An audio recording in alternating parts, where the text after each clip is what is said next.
Hey there, Autism Fitness founder Eric Chessen, leading the movement for movement and bringing you another edition of Autism Fitness Tuesday training, where I take a concept, a practice, a strategy, something even philosophically practical that we use in autism fitness programming that you can get by becoming an Autism Fitness Certified Pro. But before that, please definitely subscribe, and even share this video, once you've watched it, with someone for whom it might make a difference in their fitness or adapted physical education or recreational programs for their autism and neurodivergent life skill athletes.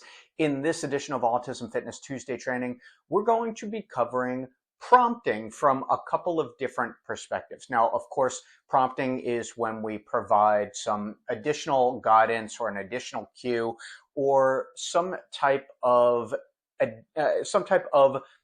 scaffolding for the individual when they are performing a task. Of course, in this case, exercise, because it's autism fitness after all, and that's what we're talking about. So a prompt we are going to utilize when an athlete needs what we call a modified variation of an exercise. So we have three different levels of any exercise, whether we're talking about a medicine ball push throw, whether we're talking about a squat, whether we're talking about an overhead press, whether we're talking about a push-up. Any of these exercises has three levels of physical performance. So when we get into the PAC profile, physical, adaptive, and cognitive, of course, there are going to be other aspects of it. But right now, we're just talking about the physical performance of the exercise. So we have standard. That means that the athlete can perform the exercise safely and effectively with motor control through the full range of motion of that exercise. So they're getting the most benefit out of it in enough volume, sets, and repetitions that they can perform it independently. So without much, if any, additional coaching, that athlete can step up to the band row or the cable row, perform a good set of 10, good as an operational definition, meaning that they are pulling the cable handles or the band handles back all the way and taking that 2 or 3 second eccentric to control the movement, because that's where all of the strength and hypertrophy that we're after is going to occur. Right? So if the athlete is capable of doing, typically we use 3 sets of 10 repetitions as our standard, so we know this athlete has this exercise mastered. So that's standard.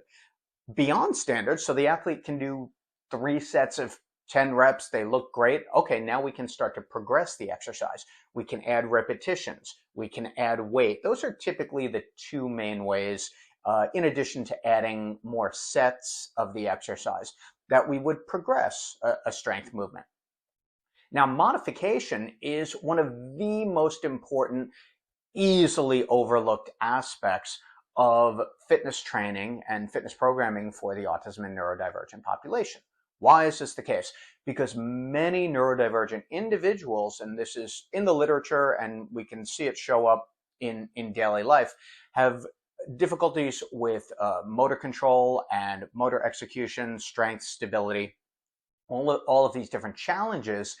And so when they perform one of these exercises, they may not be able to physically complete the exercise to standard right now. For example, we have this all the time with squats. The athlete kind of collapses into the squat rather than controlling themselves on the way down, which, even though it's highly technical, is a big, big deal, because that is then taking away from the efficacy of that exercise. It's going to have less of what we call a training effect, where the exercise is doing what it's supposed to do. In the case of squats, strengthening the legs and having a little bit of benefit to core stability as well. But that's not happening if the athlete is just crashing down or bouncing down. This, by the way, is why using a stability ball or a bouncy ball for squat is a terrible idea, just all around. Putting that out there to you. So when we're talking about a modification of an exercise, this is a simplified version of that exercise. It's not a completely different exercise. It's still taking that squat or that overhead press or that cable or band row or that heavy carry, and either lessening the challenge and or providing some extra, as I mentioned earlier, scaffolding or support for that athlete. Now, we have a couple different ways that we can provide a prompt or a cue for an athlete. We have a verbal cue, which can sometimes be effective, where it becomes less and less effective and actually less productive and more problematic overall, is when we are repeating the same thing over and over and the athlete's performance doesn't change, at least for the better. So the athlete is performing a band row and they're going really quickly. So there's an absence of motor control and stability there. And a coach says, okay, come on now, control it. Okay, do it slower. No, come on, do it slower. And that coach is using language, but that language isn't really landing. So it's not having that intended effect on the athlete's performance. So we can use a visual cue. However, it typically works when the athlete understands the expectation for performing that exercise, which we'll get into in a little bit. Second type of physical prompt, second type of prompt that we can use is physical guidance. We like to use this as little as possible, but sometimes when we have an athlete who has very little control and very little stability when they're performing a movement, we might supply an additional guidance. So for example, with an overhead press, we might very gently and very carefully and very respectfully, and make sure that the athlete is granting us permission, provide a slight prompt to the elbows as they are raising it overhead. We use this minimally. We want as little physical contact as possible to give their athlete their space. So the physical prompt or physical guidance we can use sometimes. We want to use it very sparingly, but it works when the athlete is having a really difficult time performing that exercise with that motor control through that full range of motion. The other type of prompt that we can use, or modification that we can use as well, is going to be spatial. Not out in the universe, although we are in the universe, but spatial. Man, I hope I spelled that correctly. But spatial. So we can use, for example, spot markers or circles to set the athlete up where they need to be standing, and it serves as a nice visual and spatial, like observable place where the athlete needs to root their feet, which is also a big component of stabilizing when they're performing an overhead press or a squat or a cable row, or any of these exercises where the feet need to be grounded, what we call rooting as well. So other prompts and cues that we might utilize will depend on the exercise as well. So hand positioning on the presses, or on the rows, not so much on squats, but we want to make sure that there's a full grip on whatever object it is. If it's a dumbbell, if it's a medicine ball, if they're handles for cables as well. These are things that we want to identify and that we want to enable the athlete to have control over as best as possible, because that's going to lead to the best performance of that exercise. So let's talk about, we went through physical functioning a little bit. Now let's talk about adaptive functioning. So motivation and focus, when we talk about adaptive functioning, if the athlete is engaged, if they are motivated, we're probably going to have better performance of that exercise. When they are focused, when we're talking about visual cues or giving, when we're talking about verbal cues or giving verbal feedback, we want to make sure that the athlete is focused and receptive to that feedback. So if an athlete is becoming dysregulated, they may not also at the same time be motivated to get feedback on, going slower or getting 3 more reps of that exercise. So something to be cognizant of. Finally, we get to, speaking of cognizant, we get to cognitive functioning, right?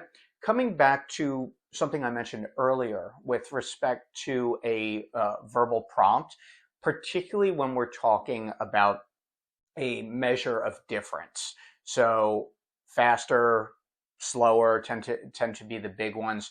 An athlete needs a frame of reference in order to respond positively or appropriately to that cue. So if an athlete is doing overhead presses with a pair of sandbells or a pair of dumbbells and they're going really fast, they may not yet be able to differentiate because they either haven't had enough experience with that exercise, or they are also experiencing difficulty with their motor control.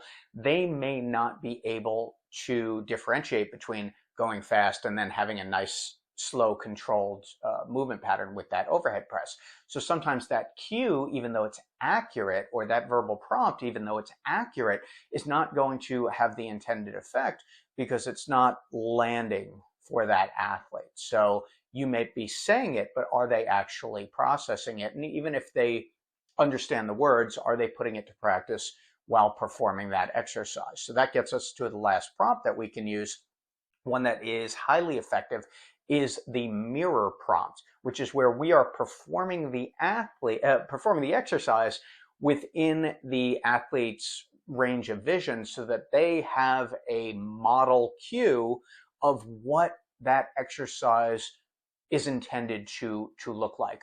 We do a lot of model and visual cueing for the athlete so they can see what that exercise is supposed to look like, especially when it's their first, second, third, fourth, even fifth session, and they've only seen or performed this exercise a few times.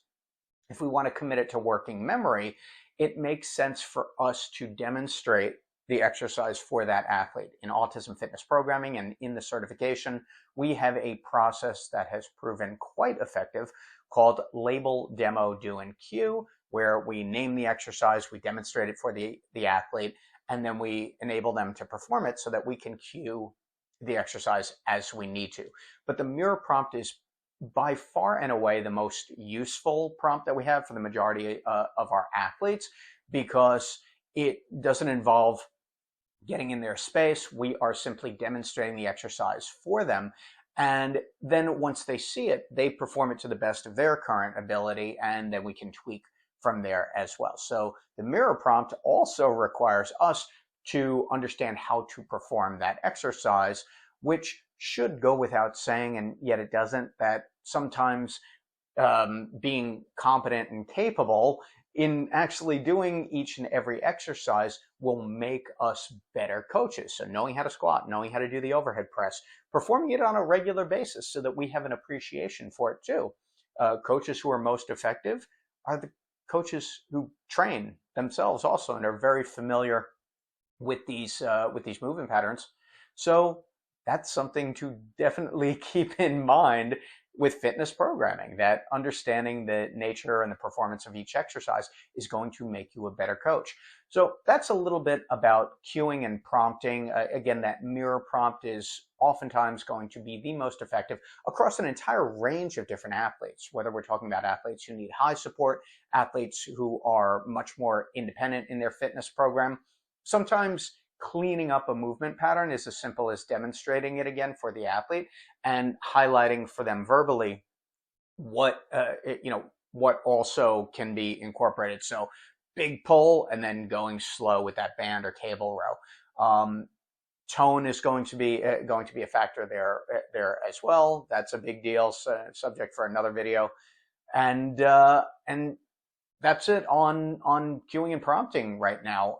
Again, it's not only going to be a function of the physical aspect of performance, but the cognitive aspect as well. And that's all part of the Autism Fitness PAC profile, physical, adaptive, and cognitive, the way that we assess and address performance for our autism and neurodivergent athletes. And if you would like to get in on the PAC profile, you can join the Movement for Movement, become an Autism Fitness Certified Pro anywhere in the world.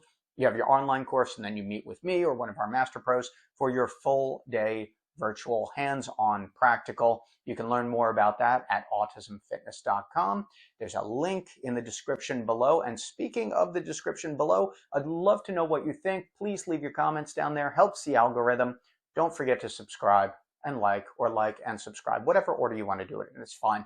I'm Autism Fitness founder Eric Chessen, leading the Movement for Movement. Thank you very, very much for watching. I'll be back soon with another edition of Autism Fitness Tuesday training.